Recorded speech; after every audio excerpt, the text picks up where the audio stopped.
The Islamic Republic of Iran is one of the few countries in the world whose official discourse contains explicit anti-Semitism. And anti-Jewish expressions and motifs appear in the writings of senior clerics, in scholarly books, and in the media. At the beginning of this century, a new theme emerged among members of the hardline faction of the Iranian political arena, which presents the Jews as enemies of Iran, not only of Islam, but of Iran as a state, from the biblical period to the present. The resort to this new line probably stemmed from the realization that arguments which presents the Jews as enemies of Islam no longer resonates among members of the younger generation, who is not impressed by Islamic ideology anymore, but is very patriotic. And therefore, if you use the theme of Jews as enemies of Iran, you may appeal to such young people. At the same time, such presentation serves the government's policy of presenting Iran as the victim of continuous conspiracies by internal and external enemies, hence the need for constant vigilance against these imaginary enemies and the resort to repressive measures against any real or perceived enemies. Now, in Jewish collective memory, the Achaemenid Empire, particularly Cyrus the Great, have a very, very positive place. The only exception is the story of Purim, where supposedly the Jews were saved by the attempt to exterminate them miraculously, and the Jews celebrate this in the holiday of Purim. And again, according to the biblical book of Esther, the Jews took revenge of their enemies throughout the Persian Empire, and it's important here, and killed 74,000 people of their enemies. Now, there is no corroboration, by the way, to the Esther story in any contemporary Persian source or in any in Iranian collective memory. And in fact, various scholars deny the veracity of the story. Now, 15 years ago, Dr. Hassan Abbasi, a Revolutionary Guard officer from the Indoctrination Division, modified the biblical story by accusing the Jews of massacring more than 70,000 Persians, not people throughout the empire, but Persians, as part of their vengeance campaign following the fall of Haman. He presents this story as an example of Jewish enmity toward Iran, which he claims has continued unabated to the present. Following him, a larger group of writers developed this story to a comprehensive Jewish conspiracy whose features clearly draw from European anti-Semitic motifs. With the passage of time, the official media endorsed the story under the title of the Iranian Holocaust, Holocaust-e-Irani. The newly invented story uses classical anti-Semitic tropes, linking the Jews to finances, sex, and political intrigues. It's also based on a series of dichotomies between Iranians and Jews. We have Haman, the true Iranian patriot, and Mordechai, the manipulative Jew, member of the Jewish oligarchy and of the Zion faction, probably allusion to the elders of Zion. We have Vashti, the symbol of Persian chastity, versus Esther, or the manipulative Jewess, the model of the females the Jews use as spies and court manipulators, spreading moral corruption in their societies. Now, according to the new story in Iran, Haman wanted to save Iran from Jewish control and exploitation, and he wanted to expel the Jews, not to kill them, but to expel them from Iran. However, when his plans reached the convention of the Jews, again, probably allusion to the elders of Zion meetings, Mordechai, the manipulated Jew, got the king drunk, and Esther, using sexual manipulations, induced the king to sign his death sentence. Thus, 50 years after the coming of the Jews to Iran, at the time when the mighty Achaemenid Empire reached its peak, it fell into the hands of the Jews. A Jewish minister controlled the court, and a Jewish woman controlled the harem, and both controlled the king. Now, in addition to executing Haman, the Jews perpetrated a grand massacre of the Iranians. Now, whereas the biblical story speaks of 74,000 throughout the empire, the new story speaks of 70,000 Persians. Some authors, using independent sources which do not exist, raise the number to 500,000 Iranians. Now, since at the time the entire population of the Achaemenid Empire was estimated at 800,000, the Jews either killed 10% of the Iranian population or 60% of the Iranian population. Either way, the Jews committed or carried out a genocide against the Iranian people, and therefore, whichever number is used, the Iranians use the term, again, the Iranian Holocaust. Now, the use of the term Holocaust is highly significant because the official discourse in Iran denies the Jewish Holocaust perpetrated by the Nazis.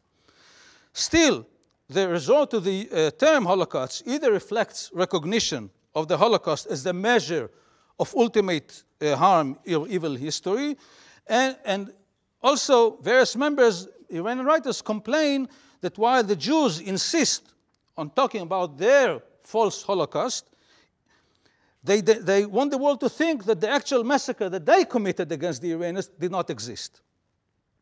Now, significantly, none of the writers raise the questions such as how could the Jews murder, let's say, 50% of the Iranian population and still remain a minority? How could the Jews eliminate 50% of the Iranians and Iran still remained a mighty empire 200 years later? Now, the absence of any, again, documentary evidence to this story doesn't bother the writers because it is a proof of the Jewish conspiracy to eliminate all evidence.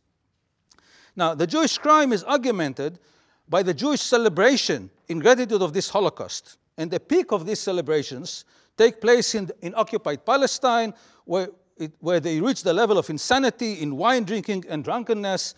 And the most blatant feature of these celebrations is drinking a blood-like beverage as a symbol of the Jewish thirst for blood and of their hatred toward Iran. Now, if I move to another case, the dissemination of the anti-Semitic motifs from Europe led to the inclusion of European Jews, particularly British and Zionist Jews, to the imaginary Jewish plutocratic conspiracy against Iran. The plutocratic Jewish conspiracy against Iran reached its peak with the central role Jews played in causing the great famine that plagued Iran in the years 1917 to 1919. Now, there was famine in the Middle East. About 10% of the population of the Middle East did perish in the famine at the end of the First World War.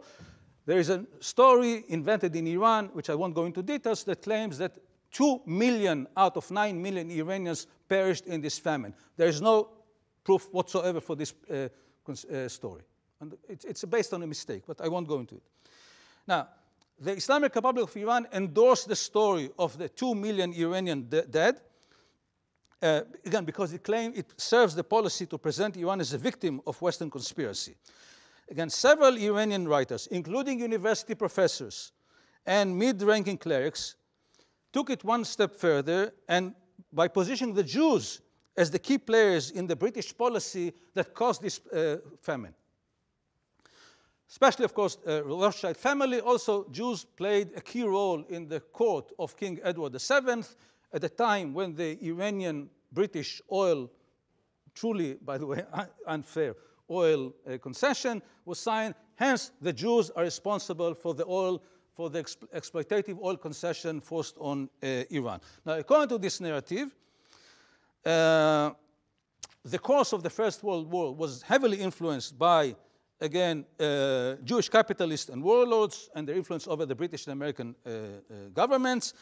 And again, according to the master plan as stipulated by the Protocols of the Elders of Zion, the British conquest of Palestine and the 1917 Balfour Declaration at one hand, and the British invasion of Iran on the other hand, are intertwined here as a joint conspiracy. And the Jew, Rothschild, was the leading person manipulating the famine in Iran for two reasons. One, he wanted to facilitate British entry to Iran. And secondly, he knew in 1919 that 70 years later, Iran would play a key role against Israel. And therefore, he wanted to weaken Iran then in order to help Israel now. So it is the Jews who are responsible for the death of 2 million Iranians from starvation. Now, as is the case with many conspiracy theories, the lack of historical evidence serves the theorists as a proof not only of the occurrence of the plot, but also to the sinister power of the perpetrators. Similarly, the genocide that took place in Purim as part of the struggle enhances the story of, again, of Iranian victimhood. Now, to wrap up these points, the representation of the Jews as enemies of Iran constitutes a shift from traditional anti-Judaism, which existed in pre-modern Iran, to modern anti-Semitism. Modern anti-Semitism primarily aims at undermining, anti-Judaism is mainly a religious ideology that seeks to undermine Judaism as a religion, to show its inferiority vis-a-vis Islam. Modern anti-Semitism adds demonization of the Jews, adds conspiracy theories, and usually is much more sinister about the intended future of the Jews. And again, the importance of this political aspect is in this discourse is evident in linking the Jews to other modern enemies of Iran.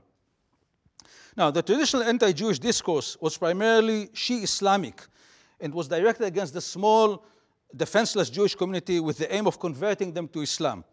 The current discourse vilifies both Iranian Jews, but also the Jews as a historical collective. The aim is not to convert the Jews, but who are portrayed as a people with almost immutable genetic characteristics, with the converts presented as fifth columnists threatening Iran from within.